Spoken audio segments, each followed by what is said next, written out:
Wala na pong bagyo sa Philippine Area of Responsibility pero may pag-ulan pa rin sa ilang lugar sa bansa dahil po sa habagat. Matapos bumalik at pumasok ulit sa Philippine Area of Responsibility kagabi, lumabas din agad kaninang umaga ang bagyong Bising na may international name na Danas. Huli itong namataan ng Pag-asa, 705 kilometers hilaga ng Itbayat, Batanes. Patuloy na ang paglayo nito sa Pilipinas at sunod na tutumbukin ang China. Hinihila o hinahatak pa rin ng bagyo ang habagat na makakaapekto pa rin sa bansa.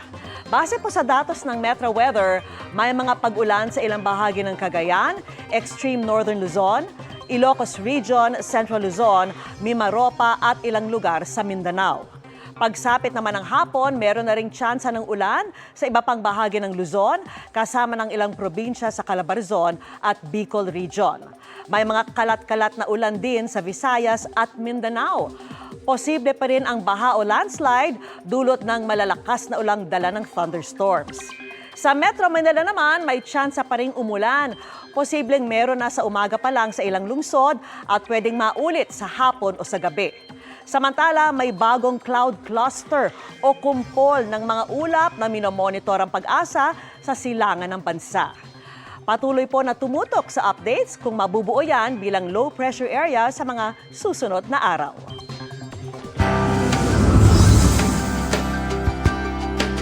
Dahil sa layo at kakulangan din ng kinikita, kapos sa dental service ang mga residente sa Palawi Island sa Cagayan. Kaya sa ilalim ng Linis Lusog Kapusong Kabataan Project ng GMA Kapuso Foundation, naghatid tayo ng libreng dental service kasama ang ating mga volunteer dentists.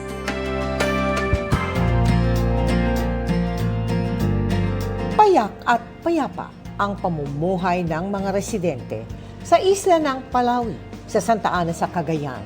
Pero mahirap ngitian ang malaparaisong ganda ng isla ng mga nangangailangan magpatingin sa dentista. Wala kasing dental clinic dito. Kaya si Maricel, minsanan lang makapagpa-dental check-up. Nang sumakit nga ang ngipin ng mga anak, nagmumumog na lang sila ng tubig na may asin. Kung may libre, ma'am, tsaka lang po kami nagpapabunot ng ngipin. Pag may mga nagme-medical mission dito. Pero bukod dyan, problema ang iba pang hygiene needs nila tulad ng sabon. Ang panligo nga, sabon, panlaba. Kasama ang ating volunteer dentist mula sa Philippine Association of Private School Dentists, bumiyahe ang GMA Kapuso Foundation ng 16 na oras mula Maynila patungong Santa Ana. Nagsagawa tayo ng libreng bunot at fluoride varnish application ng ngipin. Nagbigay rin tayo ng mga hygiene kits. Tinawid din natin ang Palawi Island para masuri ang ngipin ng mga bata doon. Kulang nga sa bisita sa dentista, kaya medyo hygienically hindi ganun kaayos. Warm water with salt. Pero nababawasan lang yung pain. Pero definitely hindi mawawala totally. Tinuruan natin sila ng wastong pagsisipilyo, paghuhugas ng kamay, at paglilinis ng buhok gamit ang syampong pamatay kuto. Maraming salamat po kasi kahit malayo po kami, dumating po yung tulong na galing po sa GMA Foundation po. Maraming salamat din po sa Rhea Generics, Filusa Corporation. Sa mga nais makiisa sa aming mga projects, maaari po kayong magdeposito sa aming mga bank account o magpadala sa Cebuana Lulier. Pwede ring online via GCash, Shopee, Lazada at Globe Rewards. Magkakaiba ang adjustment sa presyo ng ilang produktong petrolyo simula bukas, July 8. Merong rollback pero meron ding taas presyo. 70 sentimo ang kaltas sa presyo kada litro ng gasolina ng karamihan sa mga oil company, habang 10 sentimo ang rollback sa diesel. 80 sentimo kada litro naman ang rollback sa kerosene. Pero ang isang kumpanya sa gasolina at kerosene lang may bawas presyo. Nagdagdag ito ng 15 sentimo sa presyo ng litro ng diesel. Wala pa pong anunsyo ang ibang kumpanya ng langis. Nagbabala ang PHIVOLCS sa posibleng pagputok ng Bulkang Taal. Base sa inilabas na advisory kahapon, naobserbahan ang pagtaas ng seismic energy at kawalan ng degassing activity o pagbuga ng gas. Ang mga ito, indikasyon umano na may nakaharang sa gas pathway sa loob ng bulkan at maaaring maging mitya ng panibagong phreatic o minor phreatomagmatic eruption. Sa latest bulletin naman ng PHIVOLCS ngayong araw, nasa alert level 1 pa rin ang Bulkang Taal.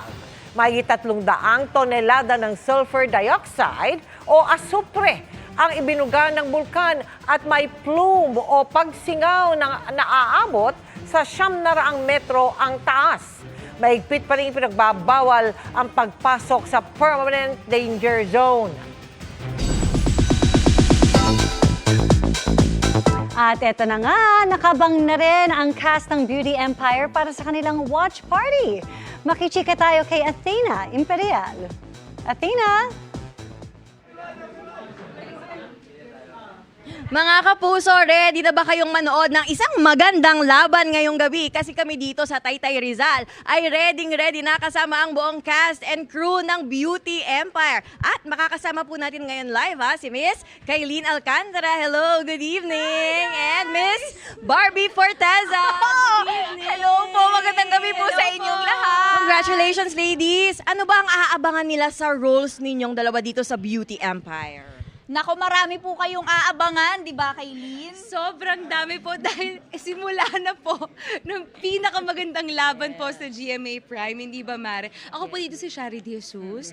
Ako po ay isang goal-driven and power-driven woman. At maraming layers talaga dito sa Beauty Empire. How about you, Mare? At saka bago po talaga itong i-offer namin kasi ito po ay murder, mystery, family revenge drama. Kaya bagong timpla po ito sa GMA Primetime. Kaya sana po ay panoorin ninyo 9:35 mamaya. Perfect itong panoorin ng buong pamilya, no? Kasi tamang-tama, bago matulog, sabay-sabay silang manunood nitong Beauty Empire. Yes! At andito na kami kasama ang buong Cast and crew ng Beauty Let's Go! Si Direk Mark. Say hi, Direk! Okay, busy-busy sila kasi ongoing pa rin ang shoot nila ngayon dito sa Taytay Rizal. Okay, sige, imbitahan natin sila ulit. Mga kapuso, sana po panoorin niyo po ang Beauty Empire. 9:35 p.m. po yan pagkatapos po ng Sanggang Dikhi. Yes! How about you, Ma'am? Directed by the one and only, Mark De La Cruz! Ayan. Okay. Maraming salamat. Ayan nga, no, 9:35 p.m. So bago matulog, perfect yan na naka-facial mask na sila and serum and naka-moisturizer para talagang literal na sitting pretty habang nanonood ng Beauty Empire. Balik sa'yo dyan sa studio! Grabe, feel ko yung energy mula dyan. Maraming salamat, Athena Imperial. Pinagpapaliwanag na ng LTO ang driver na nag-viral dahil sa pagse-cellphone habang nagmamaneho ng luxury car sa EDSA. Pinatatawag din ang rehistradong may-ari ng kotse. At nakatutok si Mariz Umali. Nakarating na agad sa atensyon ng Land Transportation Office ang videong ito. Nakuha mismo ng driver ng isang luxury sports car at in-upload sa kanyang social media. Dito, kinukunan niya ng video ang sarili habang minamaneho ang magarbong kotse at inikot pa ang phone camera sa paligid habang binabagtas ang EDSA. Dahil dito, inisyuhan na ng show cause order ang driver ng luxury sports car. Doon kasi sa video, Maris, kitang-kita na nagse-cellphone siya. Habang hawak niya yung manibela gamit ang kanyang kaliwang kamay, yung kanang kamay niya ay pinaiikot niya doon sa daan. Kitang-kita na video na distracted siya.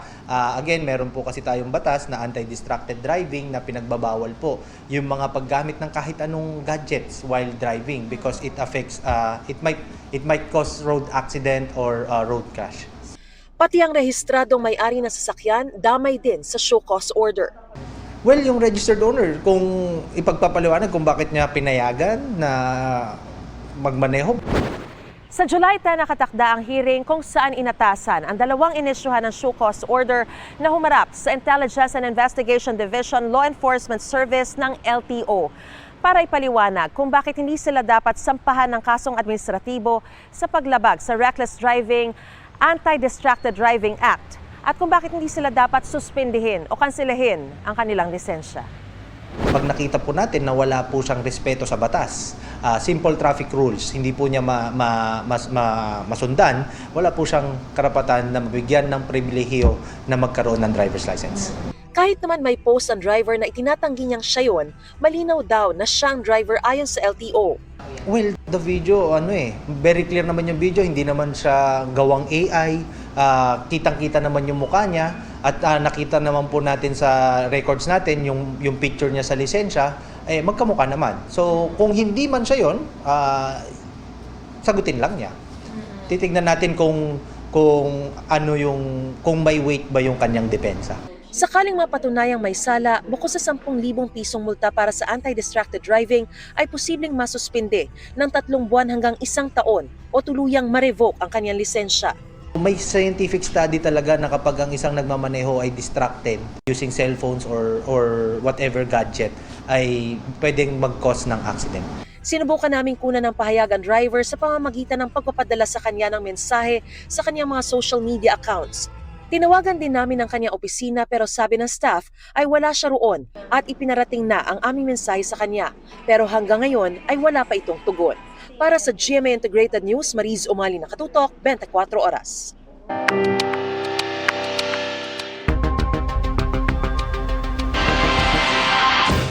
Isiniwalat ni missing Sabongeros whistleblower Dondon Patidongan o alias Totoy na may natatanggap siyang banta sa kanyang buhay.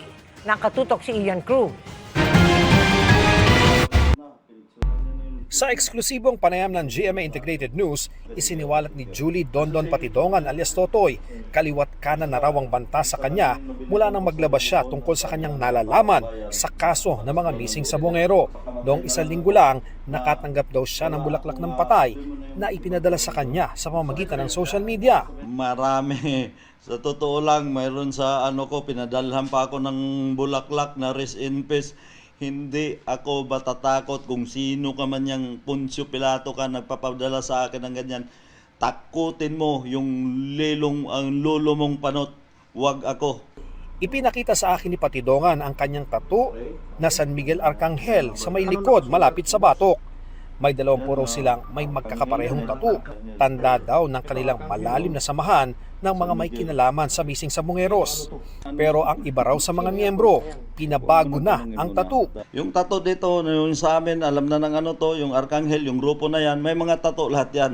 Kaya imposible. Yung isang kaibigan ko na pulis, nagpadala na ng picture na binago niya na yung tattoo sa likod. Yung tattoo namin dito sa likod, ngayon pinatakman na nila. Pero halatang halata kahit magkahitakpan pa ninyo ng ilang tattoo yan, hindi nyo mabago yan. Nagpapasalamat daw siya sa PNP, lalo na sa liderato nito at buo raw ang tiwala niya kay Justice Secretary Boying Remulla.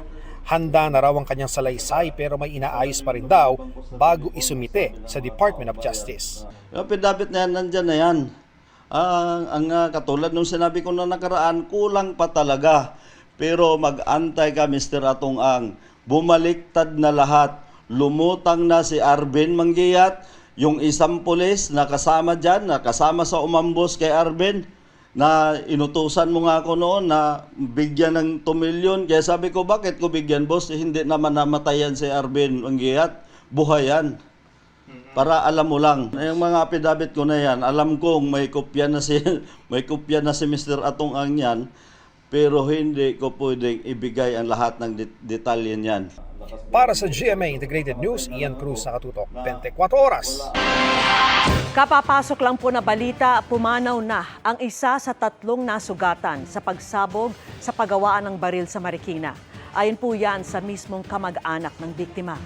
Samantala sa isang pahayag ay sinabi ng Arms Corps Global Defense Incorporated na may-ari ng pagawaan na nakikipagtulungan na sila sa pulisya para matukoy ang sanhi ng insidente.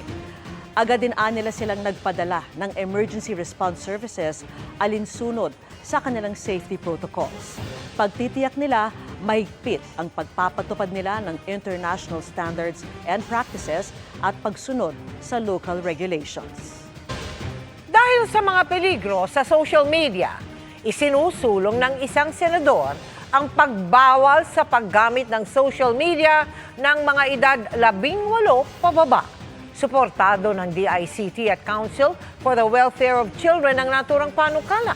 Nakatutok si Ivan Mayrina.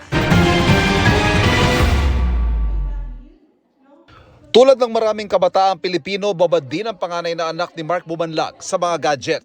Sa edad na 7, nakikita nitong nilalaman ng feed sa Facebook account ng ina at mahilig din ito sa mga games kung saan may mga iba siyang nakakasalamuha online.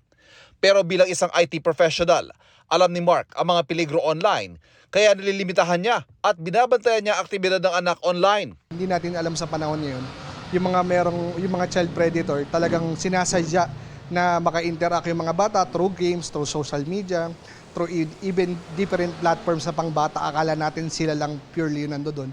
Pero yun pala, may nakakahalo na palang nananamantala sa kanila. Ang mga ganitong peligro sa social media ang nais labanan ni Senador Panfilo Lacson sa panukala magtakda ng regulasyon sa paggamit ng mga menor de edad ng social media. Base raw kasi sa datos ng Council for the Welfare of Children, 6 sa bawat 10 batang edad 10 hanggang 17 active user ng social media na nagiging sanhi ng mental health problems at maaaring mabiktima ng online sexual exploitation.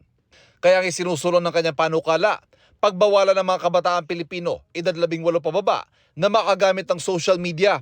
Kahalintulad ng ipinasang batas sa bansang Australia na nagtakda ng edad 16 na taon para makagamit ng social media. Sa ilalim nito, ang mga social media platforms ang gagawa ng paraan para matukoy ang edad ng mga nagbubukas ng account at magpapatupad ng regular na audit para matanggal ang mga account na hindi pasok sa age requirement. Ang Department of Information and Communications Technology ang pangunahing ahensya magpapatupad nito. Titiyaking sumusunod ang mga social media platforms at may kapangyarihang magpataw ng parusa, kabilang ang pagtanggal at pag-deactivate ng mga account. Suportado ng DICT ang panukala, pero base sa karanasan sa nagpapatuloy na laban kontra sa samot-saring cybercrime sa social media, sa implementasyon nito, nagkakaroon ng problema. Yung implementation, yun yung mas problematic po dyan, yung implementation ng batas. How do you make these social media platforms comply? Because we don't, first and foremost, the jurisdiction is not within the Philippines po. The alternative is to ban them, to make them comply. Suportado rin ng Council for the Welfare of Children ang panukala, pero sa halip na tuluyang ipagbawal, ay baka pwedeng limitahan lang dahil hindi rin naman matatawaran ng papel ng social media sa edukasyon ng mga kabataan. I think it's a matter of balancing. Maganda po yung bill, but yun nga, we have to balance it with the right to participate in information ng mga bata. Para sa GMA Integrated News, Ivan Mayrina, nakatutok, 24 oras. After 100 plus days, we finally have our first ever big winner doer para sa PBB Celebrity Collab Edition. At yan ang Team Brecca, nina Mika Salamanca at Brent Manalo. Pero bago nila nakuha ang title, aminado sina Mika at Brent na di naging madali ang kanilang pinagdaanan. Makichika kay Nelson Canlas. Unexpected! Ganyan ituring ng unbreakable duo ni Mika Salamanca at Brent Manalo ang kanilang panalo as first big winner duo ng PBB Celebrity Collab Edition. Sa pag-upo ng dalawa sa GMA Integrated News interviews, 2 days after lumabas ng bahay ni Kuya, ikinwento nila na kung babalikan daw ang mga araw bago ang big night, nasa isip nila na malabo silang manalo. Ang tingin nilang mananalo ang duo ng Chares o Charlie Fleming at Esnir o Rawi o Ralph De Leon at Will Ashley. Nung moment po na yon, parang kahit sino pong tawagin, Rawi or Chares, magugulat po kami. Kasi silang dalawa po, kaming lahat po, feeling namin deserve talaga yung spot ng big winner. Oo, kasi kung titingnan natin yung reaction mo niyan, parang hindi ka Hindi po makapaniwala. talaga kami makapaniwala. Kasi from a duo po na ready na po mag-surrender ng spot to someone na kaya pang mag-second or big winner. Kaya po sobrang nakakagulat po for us. Pero ang mas big win daw para sa Brecca duo, ang mas makilala ang kanilang sarili. Iba raw ang naibigay na maturity sa 118 days of emotional and psychological challenges. Anong na-discover mo sa sarili mo? Na I'm highly sensitive person po talaga. Opo, totoo. Kasi sa labas, sa pamilya ko po, sa mga kaibigan ko, kailangan ako po lagi yung malakas po, strong personality. Pero kaya mo po pala maging sensitive at the same time, strong yung personality mo. Yung nga, pagiging introvert ko, tingin ko sobrang mag-struggle talaga ako doon. Kasi kailangan ma-gets ka agad ng mga tao eh. Kung wala kang pinapakita, paano ka nila maintindihan? I'm doing this for my younger self. Yung my younger self po yung ang dami kasing beses talaga nung bata ako na ang daming times na misunderstood talaga ako na kasi nga po dahil tahimik ako saka yung the way I present myself sobrang tulad nga po sabi ni Mika sobrang self-secured so na titake siya as pagkayabang. Far from perfect man ang journey ng dalawa sa bahay ni Kuya. Lalo't makailang beses daw silang nagkatampuhan. Naging daan naman daw ito para mas makilala nila ang isa't isa at maging best friends sa huli. Si Mika ang tinawag na controversial na ka-Bablen. Aminado siya na marami siyang nagawang desisyon in the past na umani ng masasamang komento. Pero ang kanyang strong persona, misunderstood daw. Siguro po kaya po ako nagkaroon ng strong personality po kasi kinailangan ko po talaga.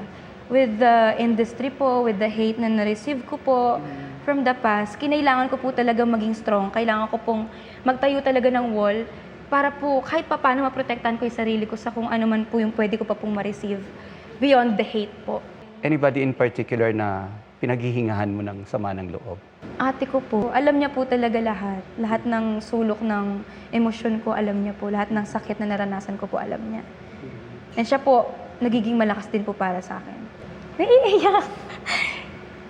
Alam po yun ng ate ko, na mahal ko po siya. And salamat sa kanya kasi kada taon nakaka-stay ako dahil sa kanya. Napoprolong ako dahil sa kanya. Nagpapasalamat naman si Gentle Linong Heartthrob ng Tarlac sa kanyang sarili na halos sumuko na raw sa gitna ng kanyang PBB journey. Mensahe niya para sa kanyang sarili na halos sumuko na sa gitna nito. Stay strong. They're gonna understand you eventually. It may be hard, but as long as you truly know your heart, it's gonna matter to you, but most importantly, it's gonna matter to everyone. Nelson Canlas, updated sa Showbiz Happenings. At yan ang mga buhay naman akong chika this Monday night. Ako po si Iya Adaliano. Miss Mel, Miss Vicky. Salamat sa iyo, Iya. At yan ang mga balita ngayong Lunes. Ako po si Mel Tiangco. Ako naman po si Vicky Morales para sa mas malaking misyon at para sa mas malawak na paglilingkod sa bayan. Mula sa GMA Integrated News, ang News Authority ng Pilipino. Nakatuto kami 24 oras.